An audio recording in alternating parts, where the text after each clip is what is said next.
Basirhat super speciality হাসপাতালে 150 জন আয়া কর্মী কাজ হারালেন, যারা 1965 সালে এই হাসপাতালের উপর নির্ভরশীল।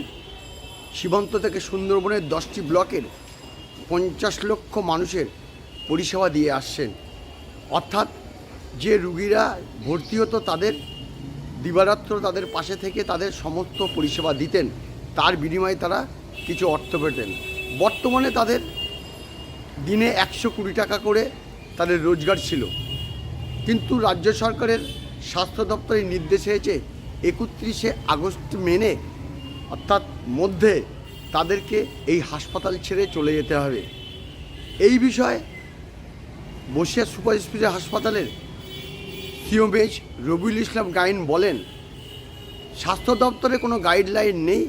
আরকেএস মেনে সুপার সেখানে নিয়োগ করা হয়েছিল আয়া মাসিদের। সরকারি নির্দেশিকা না থাকার কারণে তাদেরকে ছেড়ে যেতে হচ্ছে।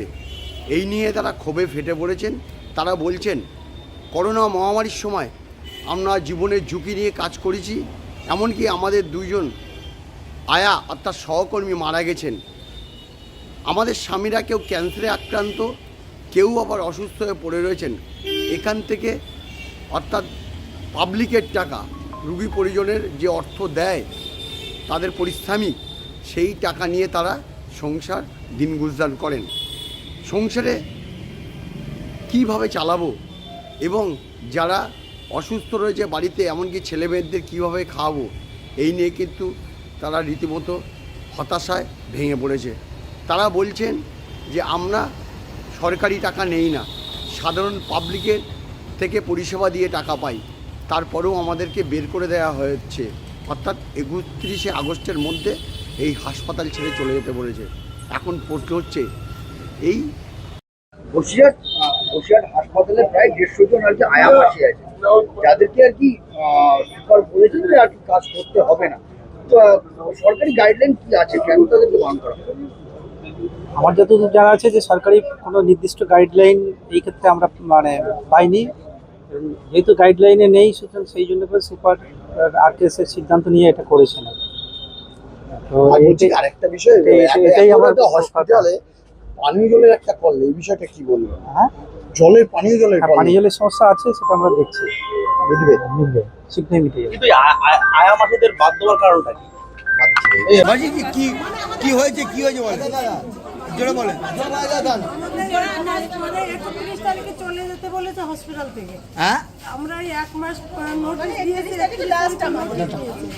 এবার আমাদের বক্তব্য এই কাজটা চলে গেলে আমরা খাবো কি, সংসার চালাবো কি? আমার ঘরে ক্যান্সার আছে, আমার বৌমার ক্যান্সার, এই পয়সা সংসার চলে, তা আমরা কি করি? আমাদের সংসার চলবে? আমার ছোট ছোট 2 নাতি, আমার এতেই সব চলে। আমার স্বামী কেন থাকে না? আমার মধ্যে আমি ছেলেমেয়ে নাতি বুদ্ধি মানুষ করি, আমি ক্যান্সার করি, চিকিৎসা চালাই। আমার ভাই বড় সাহেবের কাছে আসছে, আমাদের নিয়ে আমাদের অপরাধ থেকে আমাদের কেমন চলে রাখতে হবে, এইটুকু আমার।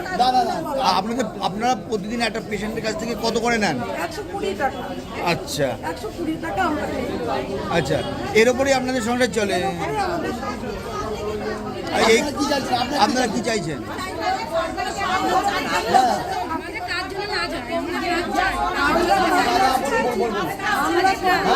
আমাদের জীবনে টাকা নিয়ে আমরা হসপিটালে কাজ করেছি, সব সেবা করেছি, আমরা পাড়ায় যেতে পারতাম না। আপনার নাম কি?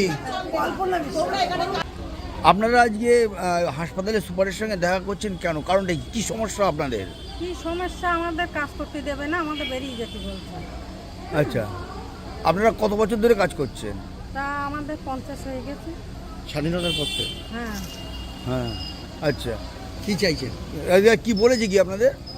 আমাদের আয়া মাসি বলি রাখবে না হাসপাতালে হ্যাঁ। কোথাও হ্যাঁ, একজনও রাখবে না? রাখবে না।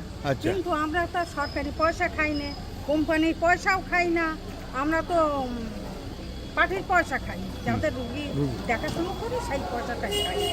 করোনার সময় আমাদের ওইভাবে খালি হাতে গ্লাস না কিছু না, সেইভাবে আমাদের কাজ করাইয়েছে। আমরা আসবো না, আমাদের বাড়িতে ডেকে ডেকে নিয়ে কাজ করাইয়েছে। আর এখন আমাদের এই সময় আজকে এই 6 মাস হয়েছে, স্বামী মারা গেছে, 6 মাস পূর্তি পারলো না, ছেলে মারা গেছে, তা আমরা খাবোটা কি? তাহলে আমাদের কোনো ব্যবস্থা করুক।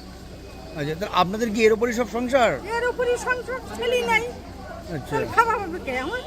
আচ্ছা, কতজন আপনারা এরকম আছেন, কতজন? আছি, অনেক লোক আছি আমরা। আপনার নাম? সুমিত্রা দাস।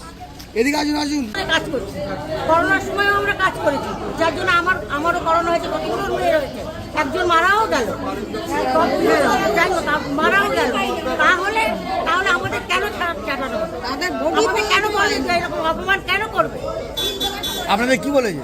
আমাদের বলেছে এখানে আমাদের কাজ করতে হবে না, কাজ দেবে না, বেরিয়ে যাও, এখনো বেরোনি তোমরা, আমাদের কাজ, তোমার লোকের বাড়ি কাজ করে খাও, এই সমস্ত কথা বলার মানে দেখো। আমরা এত বছর ধরে কাজ করছি, আমাদের এরকম ধরনের কথা কেউ কোনো ছাড় করে অনেক শাড়ির সঙ্গে আমরা ছিলাম বা কথাও বলেছি, কিন্তু এইরকম ভাবে কেউ আপনার নাম? ঝর্ণা চক্রবর্তী। আয়াদের কি হবে আগামী দিনে ভবিষ্যৎ নিয়ে একাধিক প্রশ্নচিহ্ন উঠে গেল। বসিরহাট থেকে সঞ্জিত চক্রবর্তী, কলকাতা টিভি।